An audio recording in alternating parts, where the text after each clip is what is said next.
friends, welcome to Satya's lifestyle channel. இன்னைக்கு நம்ம பார்க்க போற ரெசிபி வந்து ஒரு ஈவினிங் ஸ்நாக்ஸ் ரெசிபி தான் பார்க்க போறோம். நல்ல கிறிஸ்பியான ஸ்நாக்ஸ் தான் இது. வாழைக்காய் வச்சு கோலா உருண்டை தான் இன்னைக்கு பார்க்க போறோம். இந்த வாழைக்காய் கோலா உருண்டை வந்து அப்படியே நம்ம மட்டன் எப்படி வச்சு பண்றோமோ சேம் அதே மெத்தட்ல தான் வாழைக்காய் வச்சு பண்ண போறோம். இது நல்ல கிறிஸ்பியா இருக்கும். அவுட்டர் லேயர் நல்ல கிறிஸ்பியா இருக்கும். உள்ளுக்குள்ள நல்ல சாஃப்ட்டா நல்லா இருக்கும். இது சாப்பிறதுக்கு நல்லா இருக்கும். இது நல்ல ஒரு ஈவினிங் ஸ்நாக்ஸா இருக்கும். இது எப்படி பண்ணலாம்ன்றதை பார்க்கலாம்.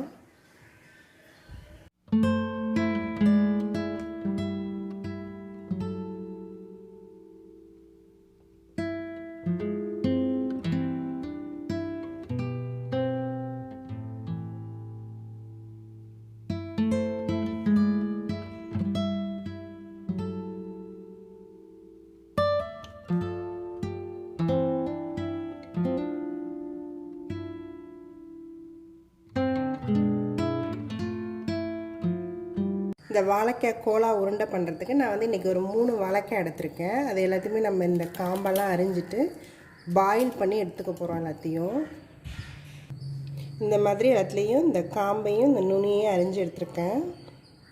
நான் வந்து குக்கரில் ஒரே ஒரு விசில் கொடுத்து எடுத்துக்க போகிறேன்.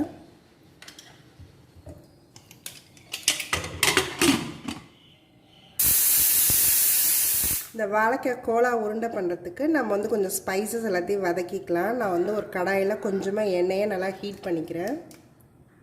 எண்ணெய் நல்லா ஹீட் ஆகிடுச்சு. நான் ஒரு 10லேருந்து 15 சின்ன வெங்காயம் எடுத்திருக்கேன். இது நல்லா வதங்கணும். அப்புறம் தான் நம்ம ஒன்று ஒன்றா ஆட் பண்ணணும். வெங்காயம் மட்டும் கொஞ்சம் நல்லா வதங்கிடணும். இது கூடவே பூண்டு கொஞ்சமாக ஆட் பண்ணிக்கிறேன். இது ரெண்டுமே நல்லா வதங்கட்டும். வெங்காயம் வந்து நல்லா ப்ரௌனாக ஆகணும். அது வரைக்கும் நம்ம வதக்கி எடுத்துக்கலாம். இதுலேயே ஒரு 6 வரமிளகாய் சேர்த்துக்கிறேன். சோம்பு 1 ஸ்பூன். இதையும் நல்லா நம்ம வதக்கிக்கலாம். இது கூடவே கொஞ்சமாக கருவேப்பிலை சேர்த்துக்கிறேன்.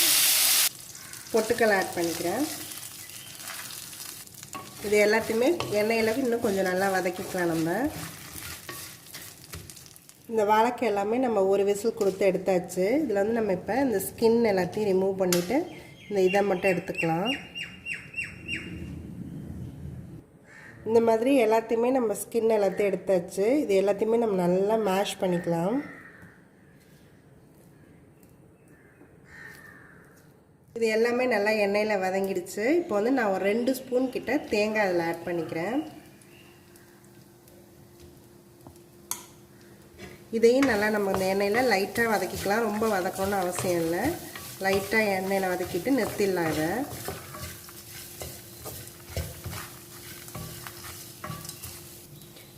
இந்த அளவுக்கு வதங்கினா போதும். இப்போ நம்ம இதை நிறுத்திடலாம். இது வந்து நல்லா ஆறணுன்னா இதை நம்ம நல்லா மிக்சியில் நல்லா ஃபைனாக அரைச்சி எடுத்துக்கலாம். இந்த வாழைக்காவை இந்த மாதிரி நல்லா மசிச்சு எடுத்தாச்சு. நம்ம வந்து இப்போ அந்த வதக்கி வச்சுருந்த ஸ்பைசஸ் எல்லாத்தையும் இந்த மாதிரி நம்ம அரைச்சி எடுத்துருக்கோம். இதை வந்து இதில் ஆட் பண்ணிக்கலாம்.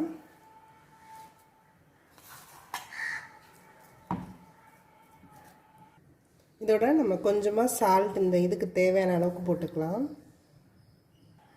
இது எல்லாத்தையுமே நல்லா மிக்ஸ் பண்ணிடலாம். இந்த மாதிரி நல்லா மிக்ஸ் ஆகிடுச்சு. இது வந்து நம்ம இப்போ நல்லா உருண்டையாக பிடிச்சிக்கலாம். இந்த மாதிரி நம்ம எல்லாத்தையுமே ஒரே சைஸாக உருட்டி வச்சாச்சு. இதை வந்து நம்ம நல்லா ஆயிலில் டீப் ஃப்ரை பண்ணி எடுக்க வேண்டியது தான். ஒரு கடாயில் பொரிக்கிறதுக்கு நான் எண்ணெய் எடுத்திருக்கேன். இது வந்து நம்ம மீடியம் ஹீட்டில் வச்சு தான் பொரிக்க போகிறோம். ரொம்ப ஹீட் வைக்க வேண்டாம், அப்புறம் உள்ளார வேகாது. இப்போ எல்லாத்தையும் நம்ம எண்ணெயில் போட்டுக்கலாம்.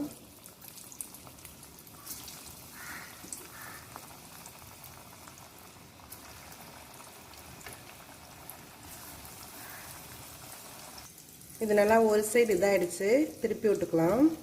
இது ரொம்ப போட்டு கிளற வேண்டாம். ஒரு தடவை திருப்பினா போதும். இது இப்போ ரெடி ஆகிடுச்சு. இதே மாதிரி நம்ம எல்லாத்தையுமே போட்டு எடுத்துக்கலாம். இந்த வாழைக்காய் கோலா உருண்டை ரெடி ஆகிடுச்சு. இது வந்து நல்ல ஒரு ஈவினிங் ஸ்நாக்ஸாக இருக்கும்.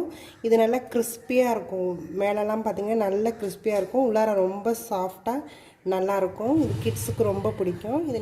இதை நீங்களும் ஒரு நாள் உங்கள் வீட்டில் ட்ரை பண்ணி பாருங்கள். என்னோடய வீடியோஸ் எல்லாத்தையும் பாருங்கள். மறக்காமல் எங்கள் சேனலை சப்ஸ்கிரைப் பண்ணுங்கள். தேங்க்யூ ஃபார் வாட்சிங்.